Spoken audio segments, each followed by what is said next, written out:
नमस्कार दोस्तों, आप सभी का स्वागत है कहानी आपकी और मेरी ग्रहों की जुबानी यूट्यूब चैनल के ऊपर।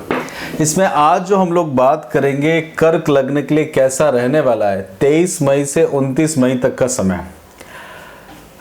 इसमें देखेंगे कि चंद्रमा जो है आपके अष्टम स्थान में रहेंगे शतविषा नक्षत्र के अंदर में। गुरु का आपके लग्न के ऊपर में देखना आपको बहुत सपोर्ट देता रहेगा। यहाँ पे आप देखें तो बुध जो है वो वक्री अवस्था में चल रहे हैं, करीब 3 जून तक वो वक्री अवस्था में रहेंगे, तो दसम स्थान के भी रिजल्ट आपको लेके आएंगे। शुक्र का परिवर्तन जो रहेगा, शुक्र 24 तारीख को यानी कि 23 मई की शाम को और 24 तारीख को आपके कर्म स्थान के अंदर में आ जाएंगे। तो कर्म स्थान के अंदर में शुक्र का रहना वाहन से रिलेटेड आपको लाभ देगा।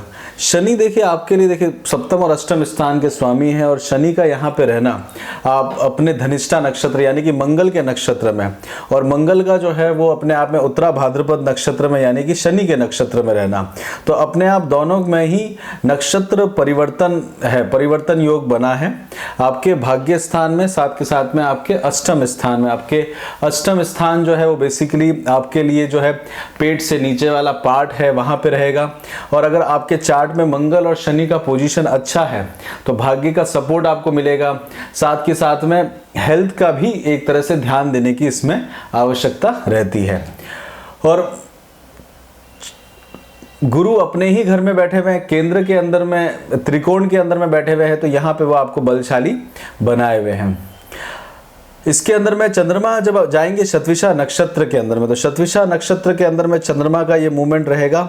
और यहाँ पे शतविषा नक्षत्र जो है वो स्वयं एक बाउंड्रीज आपके लिए डिफाइन करेगा, यानी कि अगर आप साइंटिफिक फील्ड के अंदर में हैं तो वहाँ पे आपको प्रोग्रेस देने की कोशिश करेगा। लग्नेश का वहाँ पे रहना, तो ये दिन थोड़ा सा आपके लिए लग्न से अष्टम भाव में है, तो थोड़ा सा दिन जो है भारी रहने वाला है। उसके बाद में चंद्रमा जो है पूर्वा भाद्रपद नक्षत्र में जाएंगे। पूर्वा भाद्रपद नक्षत्र में जाने का अर्थ है कि आपको यात्राएं देखने को मिल सकती है, किसी तरह का मन में भय भी रह सकता है, और अपने क्रोध पर भी काबू करेगा। चंद्रमा मंगल साथ में रहेंगे, गुरु और चंद्रमा की युक्ति रहेगी तो गज केसरी योग यहाँ पे बनेगा। मंगल चंद्रमा के कारण अगर आप का व्यय इस समय में बढ़ सकता है।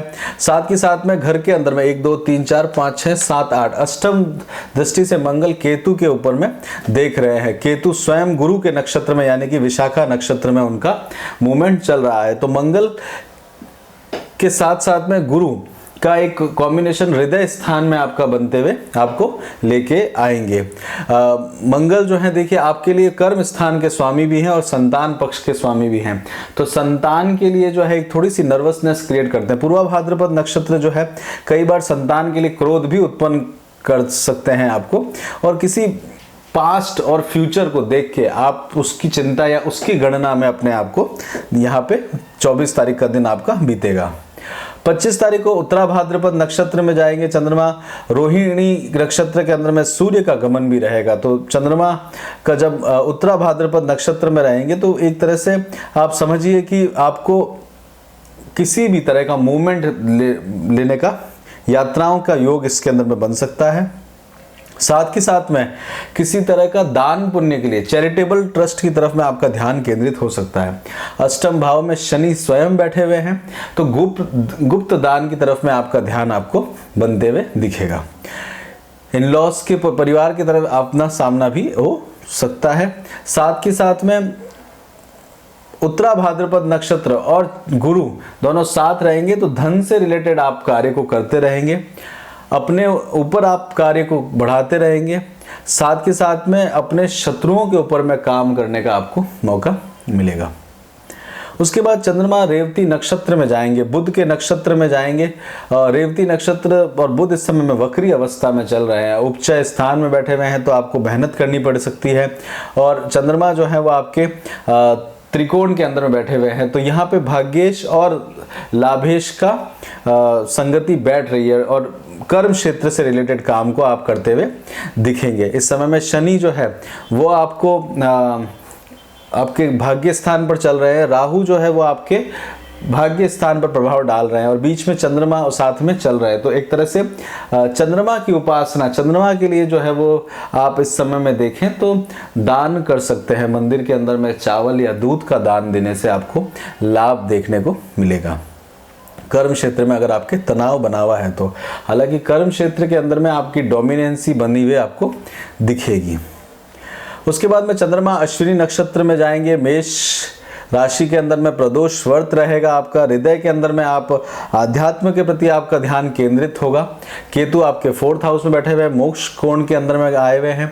और यहाँ पे 27 तारीख को चंद्रमा का जो मूवमेंट रहेगा वो आपके कर्म स्थान से रिलेटेड रहेगा, माता से संबंधित रहेगा। किसी तरह की प्रॉपर्टी से अगर आप काम लेने का कोशिश कर रहे हैं तो वहाँ आपको पिता से प्रॉपर्टी लेने का फायदा आप इस समय में देख पाएंगे।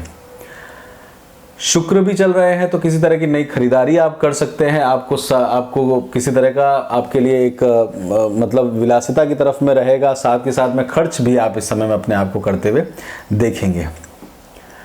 उसके बाद में चंद्रमा जो है भरणी नक्षत्र में जाएंगे, शुक्र के ही नक्षत्र में जाएंगे। इस दिन आपको बेसिकली शुक्र के ही नक्षत्र में है, शुक्र आपके कर्म स्थान में आए हुए हैं तो साथ के साथ में आप अपने आप को फैसिलिटेट करेंगे चीज़ों के लिए, साथ की और अपने नई क्रिएटिविटी की तरफ में आपको लेके जाएंगे। कर्म स्थान के अंदर में शुक्र का मूवमेंट इस समय चल रहा है। मित्रों की सहायता लेने का कोशिश कर सकते हैं, घर में माता की सहायता ले सकते हैं। अपनी एजुकेशन के अंदर में आप नई क्रिएटिविटी होते हुए इस दिन देखेंगे। और नई क्रिएटिविटी होने का अर्थ है कि यम यहाँ पे है तो पुरानी चीज जो है एकदम से स्टक छूट जाएगी, तो एक नए रास्ते खोजने का दिन आपको मिलता रहेगा। 29 तारीख को चंद्रमा कृतिका नक्षत्र में जाएंगे, सूर्य के नक्षत्र में जाएंगे। सूर्य स्वयं जो है वो रोहिणी नक्षत्र में है, चंद्रमा के नक्षत्र में। तो यहाँ पे चंद्रमा और सूर्य का नक्षत्र परिवर्तन हुआ है और सूर्य लाभ स्थान में है, तो हो सकता है कि आप लाभ प्राप्त करने के लिए किसी तरह के स्पेकुलेशंस वगैरह के अंदर में आपको लेके जाए। कृतिका नक्षत्र जो है एक तरह से किसी चीज को संभाल करने से रिलेटेड भी रहता है, भगवान कार्तिकेय से संबंधित है, रेजर से संबंधित रहता है, कंस। अगर आप बिल्डिंग कॉन्ट्रैक्टर वगैरह उस तरह के काम करते हैं तो वहाँ पे आपको बढ़ाने का कार्य वो करेगा। डाइजेस्टिव सिस्टम का ध्यान देने की इस समय में आवश्यकता आपको पड़ सकती है। अग्नि संबंधित रहते हैं तो अग्नि संबंधित कार्यों के अंदर में थोड़ा सा ध्यान भी दीजिएगा, क्योंकि राहु भी कृतिका नक्षत्र में बैठे हुए हैं, वायु जैसा कार्य भी करते हैं। तो किसी भी तरह की बात को जो है वो अग्नि की तरह प्रज्वलित अग्नि जो की तरह वो फैलती जा सकती है। किसी भी बात को कर्म क्षेत्र में करते हुए ध्यान देने की आवश्यकता रहेगी। हेल्थ के लिए बात करें, देखिए हेल्थ के लिए बात करते हैं तो सूर्य बुध बैठे हुए हैं, बुध वक्री अवस्था के अंदर में चल रहे हैं, तो आपके लिए हेल्थ का जो है उसके अंदर में आपको शनि अष्टम भाव में है तो हेल्थ का ध्यान अवश्य दीजिएगा। 12वें स्थान का स्वामी अपने से 12वें में है तो आपको इसके अंदर में बुध के उपाय वगैरह करिएगा। स्किन डिजीज वगैरह जो रहती हैं उनका प्रॉब्लम क्रिएट करते हैं, बुध जो है स्किन डिजीज के कारक रहते हैं, तो अपने घर से 12वें स्थान में होते हैं और 12वें के स्वामी हैं तो वो प्रॉब्लम आपको क्रिएट हो सकती है। उच्च स्थान के अंदर में है तो ध्यान दीजिएगा। एजुकेशन के अंदर में अगर आप पढ़ाई के लिए बात करते हैं तो पढ़ाई के अंदर में आप जो है थोड़ा सा मन लगाइएगा। देखिए केतु बैठे हुए हैं, केतु भी जो है वो अपने आप में विशाखा नक्षत्र में है तो दो तरह की शाखाओं की तरफ में लेके जाते हैं। ये भी कर दिया जाए वो भी कर लिया जाए, दो चीज़ों में स्किल ना करके एक जगह उस लक्ष्य को निर्धारित किया जाए। इस समय में चेंज करने का भी सोच सकते हैं आप अपने कार्य को। गुरु आपके पोस्ट ग्रेजुएशन वगैरह बैठे हुए लग्न पर देख रहे हैं तो वहाँ पर कोई आपको तकलीफ नहीं आने वाली है। जॉब के लिए बात करी जाए तो जॉब के लिए 10वें स्थान में शुक्र राहु बैठे हुए हैं, वहां पे आप एक अच्छी अपॉर्चुनिटी अपने लिए बना सकते हैं। जॉब चेंज करने के भी आपके लिए रास्ते बने हुए खुले हुए चल रहे हैं। विवाह के लिए अगर आप ट्राई कर रहे हैं तो बिल्कुल कर सकते हैं। अगर इस समय में आप किसी से डाइवोर्स लेने का भी सोच रहे हैं तो वो समय अभी आपका नहीं चल रहा है। बिजनेस के लिए अगर आप प्लान कर रहे हैं तो बिजनेस के अंदर में आप इस समय में ग्रोथ देख सकते हैं। देखिए धनेश लाभेश में है तो धनेश का लाभेश में चले जाना आपको बिजनेस में फायदा लेके आता है। बच्चों के लिए प्लान कर रहे हैं तो कर सकते हैं। ओवरसीज अगर आप जाना चाहते हैं तो वहां पे थोड़ा सा सावधानी रखिएगा।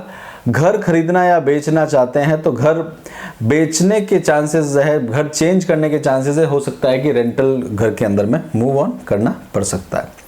शेयर मार्केट के अंदर में कार्य करते हैं तो शेयर मार्केट में आपको लाभ देखने को मिलेगा, सडन बेनिफिट भी देखने को मिल सकते हैं। बुध भी वक्री चल रहे हैं, सूर्य की दृष्टि रहेगी तो उसका लाभ अवश्य लीजिएगा। इसी के साथ यहीं पे रोकते हैं। कर्क लग्न का आपको कैसा लगा ज़रूर बताएं। चैनल को लाइक करें, सब्सक्राइब करें और अंत तक यहाँ तक आप रुके हैं तो जय श्री राम अवश्य लिखें ताकि एक इंडिकेशन है कि आपने यहाँ तक पूरा सुना है। बहुत बहुत धन्यवाद। जय श्री राम।